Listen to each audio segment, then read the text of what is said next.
Hi, everybody. I'm here today to talk to you about seances and the different ways that they exposed the fraudulent seance leaders and mediums. So, this is like super exciting for me because I love this stuff. So, to get started, we'll talk a bit about the Siebert Commission. I talked a bit about it yesterday. So this was a group of faculty members from the University of Pennsylvania that investigated mediums and seance leaders in the spiritualist church specifically. And they did this over the course of 3 years, and they investigated all sorts of different kinds of claims and stuff, and they attempted to like prove or disprove from kind of an impartial standpoint. So they were not meant to be biased, and they just found what they found, and it was all like super interesting. So we're going to talk about some of the things that they looked into. So the first one is slate writing. So this was when they would take two pieces of slate and they would put them together with that paper and a little piece of pencil, and the medium would have it on their lap, and allegedly messages would be written, and then the piece of pencil would kind of come out from between the two pieces of slate, and that was how you knew that the message was done. Then you would open it up and you would read the message, and this was supposed to be a message from spirit. So when they looked into this, they looked into a couple of people. They found that in some cases the mediums were not able to perform this particular trick when they were being watched by the commission. So this would mean that likely they were doing something that people weren't noticing, but when they're under scrutiny, they couldn't do it, right? So they would be caught. But other people were caught like completely faking it, writing things themselves. The commission actually got a professional juggler to try this slate writing, and he was able to give them results that were like better than some of the alleged mediums. So they essentially like debunked slate writing altogether. So that's kind of sad. It would have been really neat, but it's good that we like just get that out of the way so that we don't have to worry about that moving forward, right? So another one that they looked into was the spirit rappings. So in a lot of these seances, spirits would be knocking, and essentially they were not able to come to any final conclusions. They did say that based on the fact that the mediums always seemed to be really quick with pointing out when the rapping was happening, or noticing it was different from other noises within the seance, they felt that in a lot of the cases the rapping was being caused by the medium in some way, but they were not able to conclusively say one way or the other. So you kind of have to just decide for yourself. So another one that they looked into was object movement. So they looked into Pierre Keeler, who was a medium who did seances, who felt that, or who said that he could have spirit move musical instruments. And when they looked into him, they found out that he was actually able to, so he would get his hands tied to prove that it wasn't him doing it. But when they looked into him, they discovered that he was actually able to free one of his hands. So he was moving the instruments himself. So he was exposed as a fraud, which, it is what it is, right? So another one is spirit photography, which I'm sure lots of you have heard about.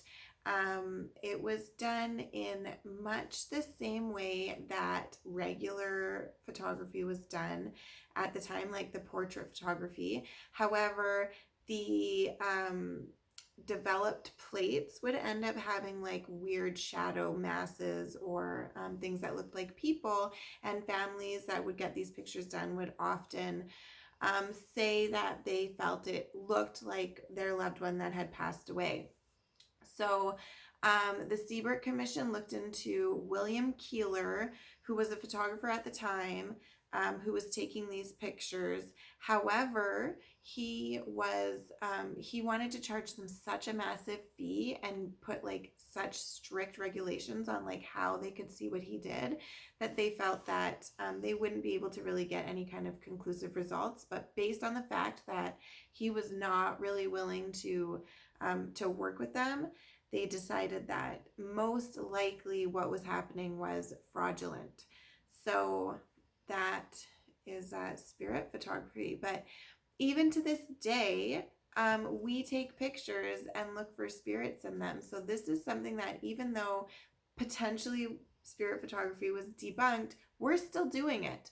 So it's kind of interesting, I think, anyway. But the Siebert report was published in 1887. It was obviously denounced by the spiritualist church. They did not like it. They were very angry about it. And then the commission was kind of very quietly dismantled, and that was the end of it. But it is still regarded today as one of the most unbiased and respected and reputable reports on defrauding seances and mediums and stuff like that. So it's really cool. And everybody should really look into it, because they did so much stuff and they really looked into a lot of people. So we're actually gonna get into Harry Houdini now. So everybody's favorite magician, right? Harry Houdini. So Harry Houdini's mother passed away in the 1920s, and at that point he went to see a medium to try and communicate with his mom, who he was very close with. When he actually went to see several mediums, and he was really upset to kind of see like that they were very clearly frauds, that they were very clearly not actually mediums, that they didn't have any gifts. So he got mad, and he decided that it was going to be his mission to expose all of these fraudulent mediums. So he would go on stage and he would duplicate what the mediums were doing. He had actually pretended to be psychic in the past, like before his mom passed away. So he felt it's in the research that he felt really bad about what he did, and so I think that was part of the driving force for him to expose all the other frauds. So what he would do was, when he was on tour, he would have these mediums pictures like on slides show up, and he would expose them, and he would tell people like these are frauds, and he would respond to mediums in newspaper articles and call them frauds, and he would go and attempt to like debunk what they were doing. So it's kind of interesting.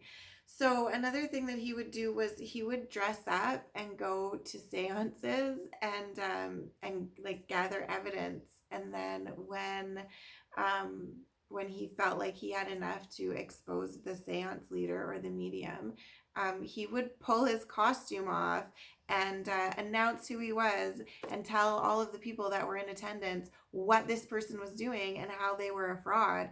So it's really kind of cool. This became like such a big thing for him that in I think 1923 he like toured the country and gave lectures about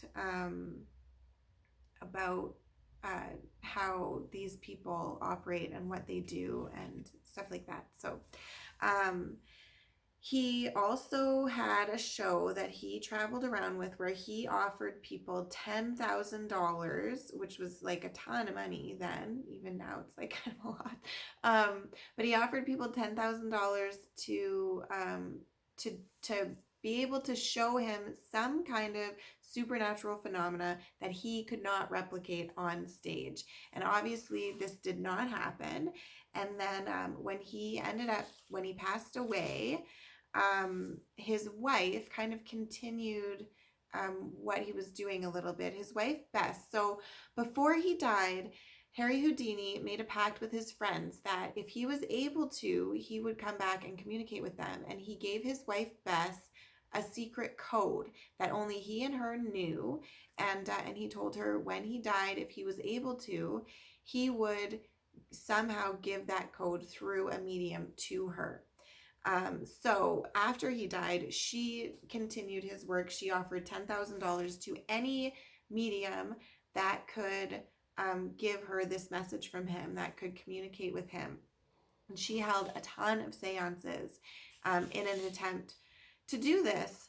But finally, in 1928, a man named Arthur Ford reached out to her and said that he had a message. And he spoke with her, and she validated that the message that he gave her was the secret code that her husband had given her before his death. So does that maybe prove that some mediums are not fraudulent for all of the skeptics out there? I don't know. I think that's pretty compelling, in my opinion, anyway. So after she received this message, Bess continued to have seances and continued to attempt to communicate with her husband. She did this until about 1936 when she held her last seance, which was broadcast over the radio. They waited over an hour and nothing happened. And so she decided she was going to shut it down. And she said this would be the last seance that she did. She was not going to attempt to communicate any further with her husband. So right after they packed up everything from the seance, a massive storm hit them. It soaked everybody. There was thunder and lightning. It was like this whole big thing. And when they left there, they found out that this storm had not hit anywhere else. It was only over the area where their seance was. So that's kind of interesting, and it makes me wonder, like, did he want her to shut it down? Was this a message from her late husband saying that he wanted her to be done? Or maybe he wanted her to keep trying to communicate, and he was mad that she said it was her last seance. I don't really know.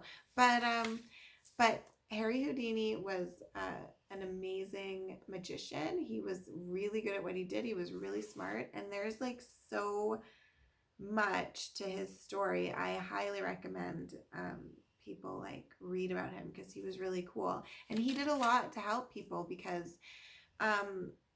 these fake mediums that held these seances were basically taking money and damaging bereaved families that just want to communicate with people that they loved and that they lost, and that's not okay. So I think what Houdini was doing was good work, and it was much needed at that time. So yeah, that's what I have right now on the fraudulent people and seances and how things were kind of debunked back then, and it's all really interesting. So if you look into it some more, you're going to find like tons of incredible stuff.